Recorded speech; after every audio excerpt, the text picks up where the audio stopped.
नमस्कार, मैं सिद्धार्थ सिंह आप सबका एग्जाम पोर्टल ऐप पर स्वागत करता हूं। आज हम लोग फिजिक्स का चैप्टर 2 जो कि है मोशन, जिसको कि हिंदी में गति कहते हैं, इसके बारे में डिस्कस करते हैं। तो चलिए स्टार्ट करते हैं।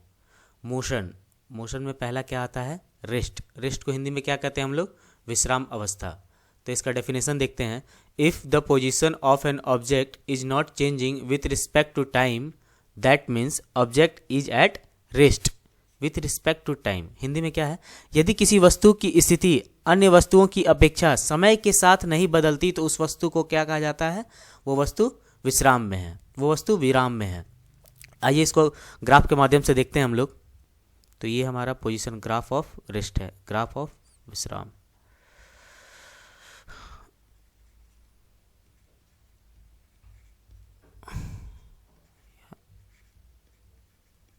विश्राम अवस्था। तो पोजीशन टाइम ग्राफ हम लोग देख लेते हैं। यहाँ पे ये एक सीधा गया यहाँ, और ये ऐसे है। ये क्या होता है हमारा? ये होता है हमारा वाई एक्सिस, ये हमारा होता है एक्स एक्सिस। इसको हम लोग बोलेंगे पोजीशन यहाँ से यहाँ तक, और ये हमारा है टाइम। तो अगर कोई वस्तु यहाँ पर है और समय के साथ ये वस्तु यहीं पे है, समय बदलते जा रहा है, ये वस्तु यहीं पे है, तो इसको क्या बोलेंगे? ये किस में है? ये रेस्ट में। यहाँ पे देखिए, यहाँ पे पोजीशन नहीं बदल रहा है, लेकिन पोजीशन के साथ साथ यहाँ पर टाइम बदल रहा है। टाइम तो बदल रहा है, लेकिन पोजीशन ऑब्जेक्ट का नहीं बदल रहा है। तो इसको हम लोग क्या बोलेंगे? ये रेस्ट में है। यहाँ पर क्या हो रहा है? यहाँ पर क्या क्या चेंज हो रहा है? यहाँ पर सिर्फ और सिर्फ टाइम चेंज हो रहा है, टाइम में चेंज हो रहा है, लेकिन पोजीशन चेंज नहीं हो रहा है। ये ग्राफ डायरेक्टली आ सकता है कि ये किसका ग्राफ है? तो ये किसका ग्राफ है? ये रेस्ट का ग्राफ है। आइए आगे देखते हैं हम लोग। आगे है मोशन। तो मोशन, किसी वस्तु को हम लोग कैसे बोलेंगे कि वो मोशन में है? तो डेफिनेशन देखते हैं। If the position of an object is changing with respect to time, that means object is in motion. यहाँ पर यदि किसी वस्तु की स्थिति अन्य वस्तुओं की अपेक्षा समय के साथ बदलती है तो उस वस्तु को क्या बोलते हैं? वो वस्तु गति में है। आइए इसको हम लोग ग्राफ के माध्यम से देखते हैं।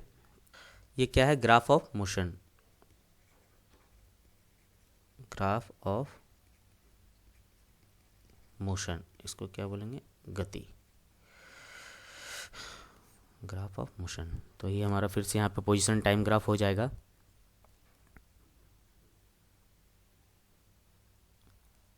ये हो गया हमारा वाई एक्सिस, ये हो गया हमारा एक्स एक्सिस। फिर से उसी तरह बनाएंगे जिस तरह उसमें बनाए थे रेस्ट का ग्राफ में। ये हमारा पोजीशन दिखाता है और ये हमारा टाइम दिखाता है, समय, है ना। तो अब देखते हैं यहाँ पे, अगर कोई वस्तु बदल रहा है, देखिए यहाँ पे क्या हो रहा है? यहाँ पे ऑब्जेक्ट अभी यहाँ पर था समय भी यहाँ पे था। ऑब्जेक्ट यहाँ पर है तो समय भी बदल रहा है। फिर देखिए ऑब्जेक्ट यहाँ पर है, फिर समय बदल रहा है। ऑब्जेक्ट यहाँ पर है, समय फिर से बदल रहा है। तो किसी भी वस्तु का पोजीशन समय के अनुसार बदलता रहे तो उसको क्या बोलते हैं? वो ऑब्जेक्ट मोशन में है, गति में है। यहाँ पर क्या क्या हो रहा है? यहाँ पर टाइम में भी चेंज आ रहा है, और क्या क्या? पोजीशन, समय में भी चेंज आ रहा है और पोजीशन में भी चेंज आ रहा है। तो जब भी किसी वस्तु की पोजीशन समय के अनुसार बदलती है तो उसको हम लोग क्या कहते हैं? वो वस्तु गति में है। आइए अब हम लोग आगे देखते हैं। आगे क्या है? आगे है यूनिफॉर्म मोशन, एक समान चाल। तो किसको हम लोग यूनिफॉर्म मोशन बोलेंगे? तो uniform motion is the motion in which a body covers equal distance in a very small equal interval of time. तो जब भी कोई वस्तु बराबर समय अंतराल में बराबर दूरी तय करे, चाहे वह समय अंतराल कितना भी छोटा क्यों ना हो, तो वह उस ऑब्जेक्ट जो गति होगा वो कैसा होगा? एक समान चाल गति से कर रहा होगा। एग्जाम्पल क्या होता है? तो rotational motion of a blade of a fan at constant speed. देखते हैं ना, अगर हम लोग फैन को एक के स्पीड पे चलाते हैं तो वो सेम स्पीड पे घूमता है, इक्वल डिस्टेंस इक्वल टाइम में ट्रेवल कर रहा है। इसको हम लोग ग्राफ के माध्यम से, ये जो ग्राफ था ना पोजीशन टाइम ग्राफ को हम लोग जो मोशन का बताए थे, यही ये अगर सिंपल स्ट्रेट लाइन यहाँ से ऐसे जाएगा तो ये क्या होता है, यूनिफॉर्म का ही ग्राफ होता है, यूनिफॉर्म मोशन का ही ग्राफ होता है, यूनिफॉर्म मोशन। यहाँ पे देखिए, यहाँ पे जितना यहाँ पे डिस्टेंस ट्रैवल कर रहा है, इसका पोजीशन जो चेंज हो रहा है उतना ही समय यहाँ पे भी लग रहा है ना। तो equal distance equal interval of time, फिर equal distance equal interval of time. यहाँ पे देखिए जब भी ऑब्जेक्ट का जो पोजीशन रहेगा सेम, जितना यहाँ पे बदला उतना ही यहाँ पे बदला, जितना यहाँ पे समय लिया उतना ही यहाँ पर भी समय ले रहा है। तो equal distance equal interval of time में जब भी कोई वस्तु गति में रहे तो उसको हम लोग क्या कह देंगे, वो वस्तु यूनिफॉर्म मोशन में है, एक समान चाल में है। आइए हम लोग अब आगे देखते हैं क्या है नॉन यूनिफॉर्म मोशन, असमान चाल। तो नॉन यूनिफॉर्म मोशन क्या होता है, non uniform motion is the motion in which a body covers unequal distances in equal interval of time. जब यदि कोई वस्तु बराबर समय अंतराल में जब असमान दूरी तय करे तब उसकी चाल कैसी होती है, वो नॉन यूनिफॉर्म स्पीड होती है, असमान चाल होती है। एग्जाम्पल क्या होता है, the motion of a body falling under gravity. अगर कोई वस्तु गिर रहा है तो उसका ऐसा नहीं है ना कि इतना समय में इतना ही दूर गिरा, फिर इक्वल टाइम में फिर इतना ही दूर गिरा। अगर वो इक्वल टाइम में इतना, अगर यहाँ पे समय इतना ही लग रहा है और अगला समय भी इतना ही समय में वो इतना दूर गिर जाता है तो इसको हम लोग क्या कहेंगे, असमान चाल, non uniform motion. Non uniform motion मतलब ही होता है कि body covers unequal distances in equal interval of time. बराबर समय अंतराल में जब असमान दूरी तय करे तो वह वस्तु किस चाल में होती है, असमान चाल में होती है। चलिए अब हम लोग आगे देखते हैं। आगे है हमारा डिस्टेंस। तो डिस्टेंस किसको बोलते हैं, तय की गई दूरी। तो क्या होता है डिस्टेंस का definition, distance is the length of the actual path followed by an object in motion while going from one point two another point. जब कोई कण एक बिंदु से दूसरे बिंदु तक जाता है तो पथ की पूरी लंबाई कण द्वारा तय की गई दूरी होती है। इसका ऐसा यूनिट क्या होता है, तो इसका ऐसा यूनिट होता है मीटर। सीजीएस में इसका यूनिट होता है सेंटीमीटर। डिस्टेंस के पास क्या होता है, डिस्टेंस के पास मैग्नीट्यूड तो होता है बट डायरेक्शन नहीं होता है। ये एक कैसा क्वांटिटी है, it is a scalar quantity.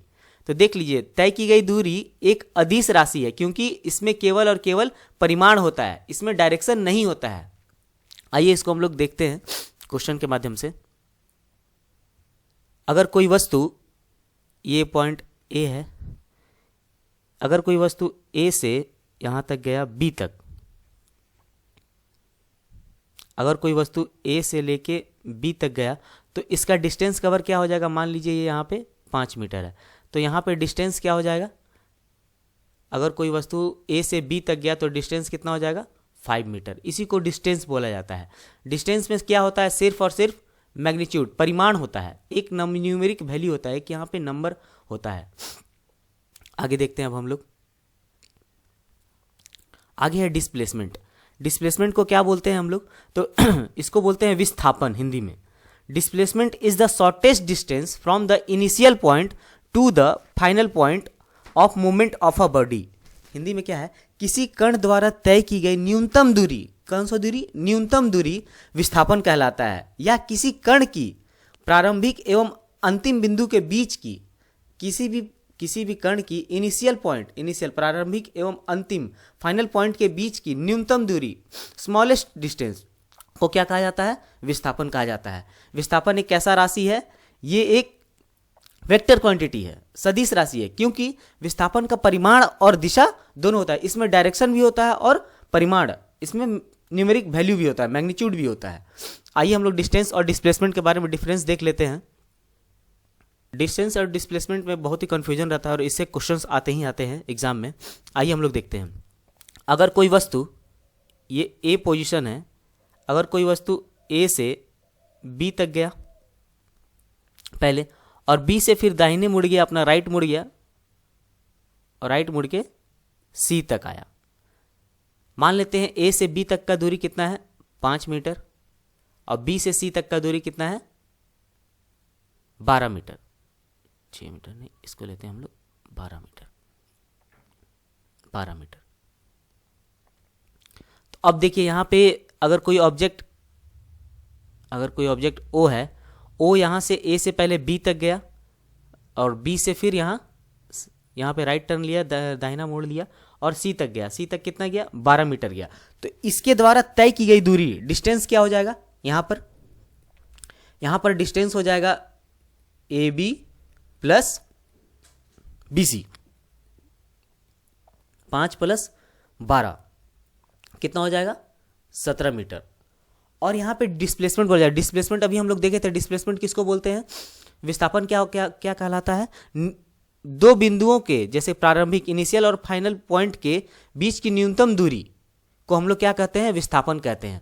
तो और ये हम लोग ग्राफ में देखते हैं, ओ जो है यहाँ से ए से बी तक गया, बी से सी तक गया, लेकिन यहाँ पर ये दोनों के बीच में न्यूनतम दूरी कौन सी है? यहाँ ए से लेके सी तक, ये वाली दूरी कौन सी है? ये वाली दूरी न्यूनतम दूरी है, यही है डिस्प्लेसमेंट। तो यहाँ पे इसको निकालेंगे तो देखिए यहाँ पे ये 90 डिग्री का कोण बना रहा है, तो हम लोग पाइथागोरस थ्योरम से यहाँ पे निकाल लेंगे। यह अगर हाइपोटेनस है तो क्या हो जाता है यहाँ पे? A C square equal to A B square plus B C square. तो हम लोग देखते हैं यहाँ पे डिस्प्लेसमेंट क्या हो जाएगा। ये डिस्प्लेसमेंट है, विस्थापन यहाँ पे ए सी स्क्वायर निकालना है हमको, ये न्यूनतम दूरी निकालना है हमको। तो A C square equal to A B square कितना है? 5 का square plus B C square कितना है? 12 का स्क्वायर। ए बी स्क्वायर कितना हो जाएगा? 25 और 12 का स्क्वायर हो जाता है 144। 25 प्लस 44 कितना हो जाएगा? 169। तो ए सी स्क्वायर मेरा कितना हो जाएगा? 169। तो ए सी इक्वल टू ये रूट अंडर हो जाएगा 169, तो रूट अंडर 169 13 मीटर हो जाएगा। डिस्प्लेसमेंट क्या हो जाएगा? 13 मीटर। डिस्प्लेसमेंट किसको बोलते हैं हम लोग? डिस्टेंस होता है तय की गई दूरी A B plus B C, और डिस्प्लेसमेंट क्या होता है? न्यूनतम दूरी। डिस्प्लेसमेंट क्या होता है? न्यूनतम दूरी। तो हमको ए सी का वैल्यू निकालना है, तो ए सी मेरा कितना है? 13 मीटर, और डिस्टेंस मेरा कितना है टोटल? 17 मीटर। यहाँ पे देखिए डिफरेंस है। यहाँ पे ये जरूरी नहीं है कि जितना अगर ऑब्जेक्ट जितना डिस्टेंस ट्रैवल करेगा, जितना दूरी तय करेगा, वही डिस्प्लेसमेंट भी होगा, ऐसा कभी नहीं है। इस पे क्वेश्चंस भी आते हैं। देखिए मैं आपको समझाता हूँ। यहाँ पे देखिए, अगर हम लोग देखते हैं यहाँ पे, अगर कोई ऑब्जेक्ट है यहाँ पे, ये पॉइंट बिंदु ए है, ए से लेके बी तक गया। पहले क्या किया? ए से लेके बी तक गया, और इसकी दूरी कितना मान लेते हैं? 6 मीटर। अगर कोई ऑब्जेक्ट ए से बी तक गया और फिर बी से लेके ए तक आ गया, मेरा यहाँ पे क्या है? प्रारंभिक बिंदु ए है और फाइनल बिंदु, अंतिम बिंदु भी क्या है? ए ही है, क्योंकि ए से बी तक गया फिर बी से ए तक आ गया। तो यहाँ पे डिस्टेंस ट्रेवल क्या हो जाएगा? डिस्टेंस यहाँ पे हो जाएगा A B plus B A, 6 plus 6 कितना हो जाएगा? ये 12 मीटर हो जाएगा। लेकिन यहाँ पे डिस्प्लेसमेंट क्या हो जाएगा? तो हमारा न्यूनतम दूरी होता है ना प्रारंभिक बिंदु से अंतिम बिंदु तक, यहाँ पे तो ऑब्जेक्ट यहाँ से यहाँ गया और फिर यहाँ से यहाँ आ गया, प्रारंभिक बिंदु भी यही है और अंतिम बिंदु भी यही है, और न्यूनतम दूरी यहाँ पे तो कुछ होगा ही नहीं। तो क्या हो जाएगा? डिस्प्लेसमेंट यहाँ पे क्या हो जाएगा? तो 0। ये हमेशा याद रखिएगा, डिस्प्लेसमेंट कभी कभी क्या हो सकता है? 0 हो सकता है, लेकिन डिस्टेंस ट्रेवल कभी भी 0 नहीं होगा। ये क्वेश्चन आता है। बिटवीन 2 पॉइंट्स, दो बिंदुओं के बीच में डिस्टेंस हमारा 0 कभी नहीं होगा, लेकिन डिस्प्लेसमेंट हमारा 0 हो सकता है। ये क्वेश्चन पूछता है कि क्या कभी डिस्प्लेसमेंट 0 हो सकता है? हाँ ना नहीं कह सकते हो, ऐसा ऑप्शन आएगा। हाँ, डिस्प्लेसमेंट 0 हो सकता है। अब देखिए ऐसा ही इसमें सिर्फ और सिर्फ इसमें ही नहीं, देखिए अगर कोई वस्तु सर्कुलर पाथ में, अगर वृत्ताकार पाथ में अगर वो ट्रेवल कर रहा है, देखिए अगर गोल में, मैं सही से गोल नहीं बना पा रहा हूँ यहाँ पे, कोई बात नहीं। अगर कोई वस्तु यहाँ से यहाँ तक चला और फिर यहाँ तक आया, अगर इसकी त्रिज्या अगर रेडियस r मान लेते हैं, तो इसका ट्रेवल कितना है? इसका सरकमफेरेंस हम लोग देखेंगे जितना डिस्टेंस ट्रेवल किया, तो डिस्टेंस यहाँ पे कितना हो जाएगा? 2πr हो जाएगा।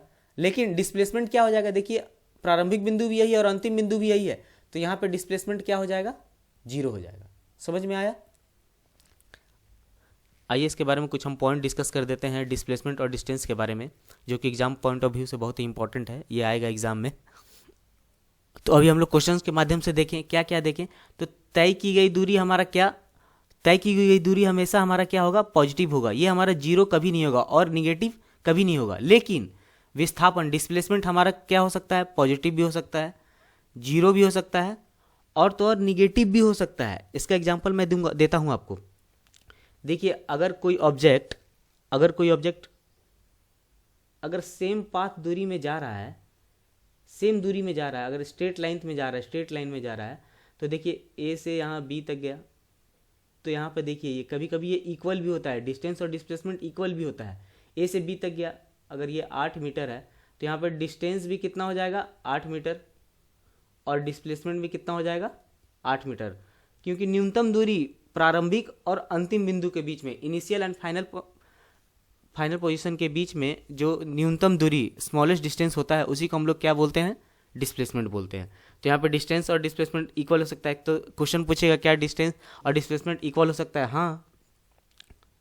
आगे हम लोग देखते हैं ये कैसा राशि है, ये एक स्केलर क्वांटिटी है। डिस्टेंस कैसा क्वांटिटी है, स्केलर क्वांटिटी। तय की गई दूरी एक स्केलर क्वांटिटी है। क्यों? क्योंकि इसमें सिर्फ और सिर्फ क्या होता है, मैग्नीट्यूड, एक नंबर होता है ना। देखिए तो 8 मीटर, 6 मीटर, और कुछ होता है क्या? नहीं। लेकिन डिस्प्लेसमेंट एक वेक्टर क्वांटिटी है। इसको हम लोग हिंदी में क्या बोलते हैं, वेक्टर क्वांटिटी को सदिश राशि कहते हैं। आइए हम लोग स्केलर और वेक्टर क्वांटिटी को डिस्कस कर लेते हैं, तब थोड़ा ज़्यादा अच्छा से समझ में आएगा। स्केलर क्वांटिटी, तो स्केलर क्वांटिटी क्या होता है, a physical quantity which has magnitude only is called scalar quantity, it does not have direction. तो जिस राशि को पूर्ण रूप से व्यक्त करने के लिए केवल परिमाण की आवश्यकता हो, परिमाण मैं बता रहा था ना 8 मीटर 10 मीटर, उसी तरह उसी राशि को हम लोग क्या कहते हैं, अदिश राशि कहते हैं। जैसे द्रव्यमान हो गया, समय हो गया, आयतन हो गया, घनत्व हो गया, मास हो गया, आपका टाइम हो गया, आपका डेंसिटी हो गया, ये सब कैसा राशि है, ये सब स्केलर क्वांटिटी है। वेक्टर क्वांटिटी क्या होता है, तो a physical quantity which has magnitude and direction is called vector quantity. तो जिस राशि को पूर्ण रूप से व्यक्त करने के लिए परिमाण और दिशा दोनों की आवश्यकता होती है, उस राशि को क्या कहते हैं हम लोग, सदिश राशि कहते हैं। जैसे कि बल हो गया हमारा, फोर्स हो गया, त्वरण हो गया, क्या हो गया, एक्सेलरेशन हो गया, वेग हो गया हमारा, वेलोसिटी हो गया, विस्थापन हो गया हमारा, डिस्प्लेसमेंट हो गया। इसमें डिस्टेंस भी आएगा स्केलर क्वांटिटी में। तो देखिए ना, यहाँ पे जब भी हम लोग किसी राशि को व्यक्त करने के लिए परिमाण की सिर्फ आवश्यकता होगी तो उसको हम लोग क्या बोलेंगे, अदिश राशि, स्केलर क्वांटिटी। और जिस भी राशि को हम लोग को व्यक्त करने के लिए, डिनोट करने के लिए हमको डायरेक्शन और मैग्नीट्यूड की भी आवश्यकता हो, उसको हम लोग क्या कहते हैं, सदिश राशि। तो सदिश राशि और अदिश राशि में क्या डिफरेंस है मैं दिखा देता हूँ, मैं बता देता हूँ। यहाँ पे देखिए, ये स्केलर क्वांटिटी है और ये वेक्टर क्वांटिटी है। ये अदिश राशि है, ये सदिश राशि है। तो क्या होता है, स्केलर क्वांटिटी में सिर्फ और सिर्फ क्या होता है, मैग्नीट्यूड होता है। एक हमारा व्यक्त करने के लिए क्या होती है, परिमाण होता है, और इसमें मैग्नीट्यूड प्लस डायरेक्शन दोनों होता है। इसका एग्जाम्पल अभी हम लोग देखें, स्केलर क्वांटिटी अदिश राशि का एग्जाम्पल क्या है, समय है, द्रव्यमान है, आयतन है, घनत्व है, मास है, समय टाइम है।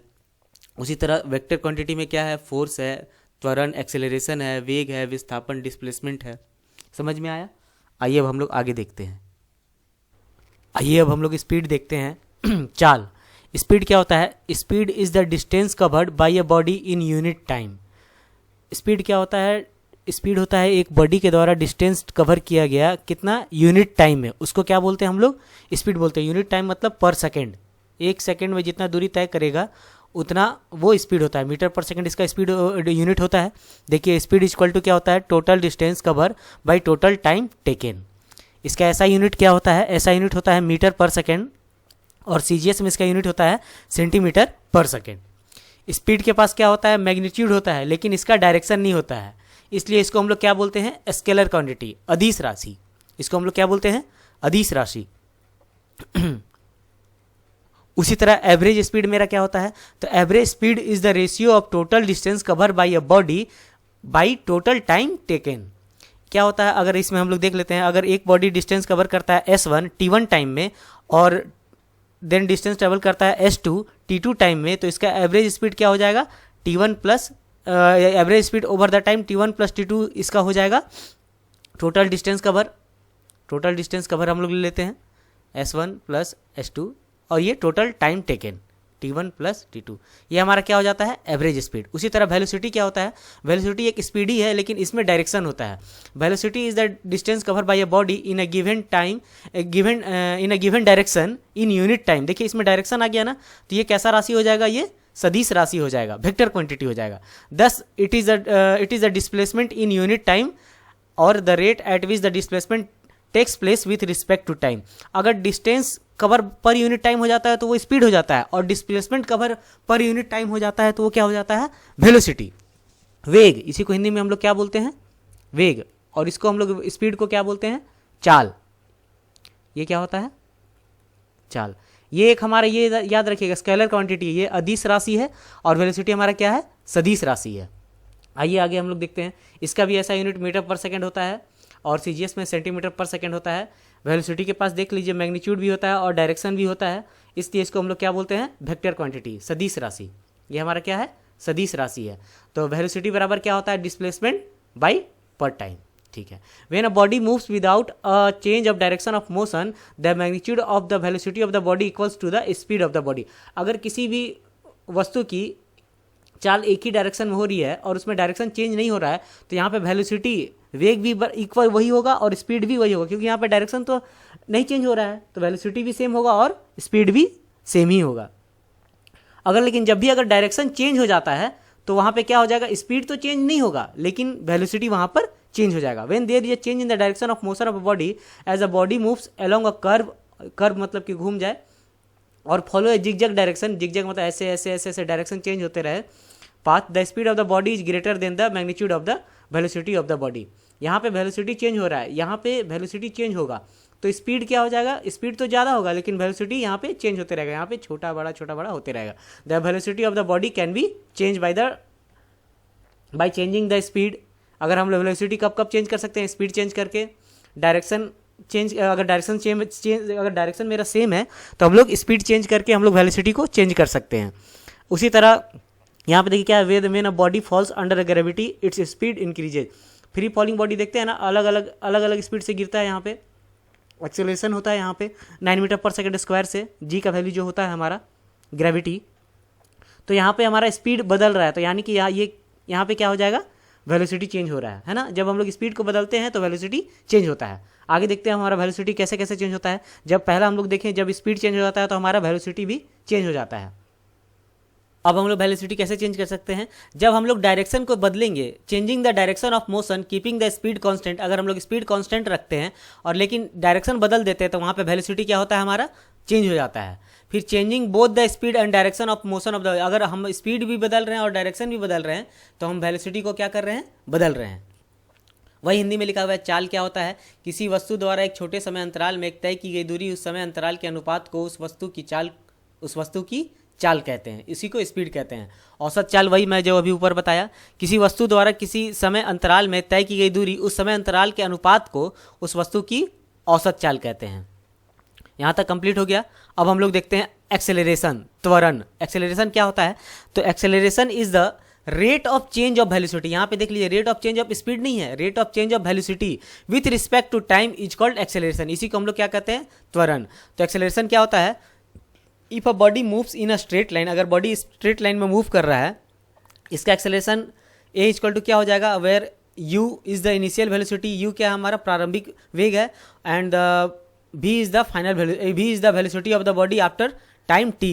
तो v is called the final velocity, v हमारा फाइनल वेलोसिटी है और इनिशियल वेलोसिटी क्या है, u है। तो एक्सेलरेशन इक्वल टू क्या हो जाएगा हमारा, v is often the final velocity. तो एक्सेलरेशन मेरा क्या हो जाएगा, यहाँ पे देख लीजिए, यहाँ पे हमारा एक्सेलरेशन हो जाएगा v minus you by T, change in velocity ना। चेंज इन वेलोसिटी कैसे होता निकालते हैं हम लोग, जो फाइनल वेलोसिटी है और जो इनिशियल वेलोसिटी है उसके अंतर को अगर हम लोग समय अंतराल से डिवाइड कर देते हैं तो हमारा क्या आ जाता है, त्वरण, एक्सेलरेशन आ जाता है। इसका ऐसा यूनिट क्या होता है, यहाँ पे देख लीजिए मीटर है और टाइम 2 बार है, मीटर पर सेकेंड स्क्वायर हो जाता है। Acceleration has both magnitude and direction, acceleration के पास दोनों मैग्नीट्यूड भी होता है और डायरेक्शन भी होता है, इसलिए इसको हम लोग क्या बोलते हैं, सदिश राशि। ये हमारा क्या है, वेक्टर क्वांटिटी है। If there are equal changes in the velocity of a body in very small equal interval of time, the acceleration of the body is uniform. अगर हमारा जो वेलोसिटी है इक्वल चेंज लाता है और इक्वल इंटरवल ऑफ टाइम में तो हम लोग क्या बोलते हैं, यूनिफॉर्म वेलोसिटी। अगर ऐसा नहीं होता है तो उसको हम लोग क्या बोलते हैं, non uniform velocity, sorry non uniform acceleration, त्वरण। आगे देखते हैं, When the velocity of the body increases with time, its acceleration is positive।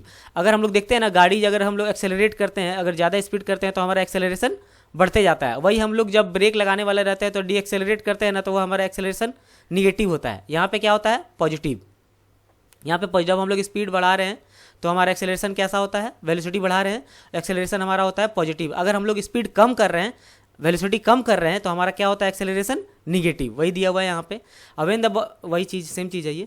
If the velocity is uniform, acceleration is zero. अगर हमारा वेलोसिटी यूनिफॉर्म है तो एक्सेलरेशन मेरा यहाँ पे क्या हो जाएगा, जीरो। तो क्वेश्चन पूछता है कि एक्सेलरेशन जीरो कब होता है, जब हमारा वेलोसिटी क्या होता है, यूनिफॉर्म। यूनिफॉर्म मतलब सेम रहेगा। अगर हम लोग वेलोसिटी में अगर बदलाव नहीं लाएंगे तो हमारा एक्सेलरेशन क्या होगा, वहाँ पे जीरो होगा। फॉर एग्जाम्पल देख लेते हैं, the motion of a body in a straight line with constant speed, और if a body is at rest that is velocity is zero all the time, the acceleration of the body is zero. Zero कब होता है हम लोग देख लिए त्वरण। तो acceleration motion is one in which a body's velocity goes on changing with time. तो एक्सेलरेशन क्या होता है, जब वेलोसिटी टाइम के अकॉर्डिंग चेंज होते रहता है तो हम लोग उसको क्या बोलते हैं, वो बॉडी एक्सेलरेट कर रहा है। ठीक है, यही हिंदी में है त्वरण। समय के साथ वेग में परिवर्तन की दर को त्वरण कहते हैं। समय के साथ वेग में परिवर्तन, वेग मतलब वेलोसिटी में परिवर्तन को हम लोग क्या कहते हैं, त्वरण कहते हैं। यूनिफॉर्म एक्सेलरेशन क्या होता है, जब वस्तु समान वेग से जा रहा है तो वो क्या होता है, यूनिफॉर्म एक्सेलरेशन होता है। और जब किसी वस्तु का वेग बराबर समय अंतराल पर बराबर परिवर्तन ना हो तो उसको हम लोग क्या बोलते हैं, नॉन यूनिफॉर्म एक्सेलरेशन। ये था हमारा डेफिनेशन त्वरण का। ठीक है, आज यहाँ यहीं तक रखते हैं हम लोग, एक्सेलरेशन तक ही। आगे हम लोग देखेंगे मोशन चैप्टर का जो भी टॉपिक्स बचा होगा उसको हम कंप्लीट कर देंगे।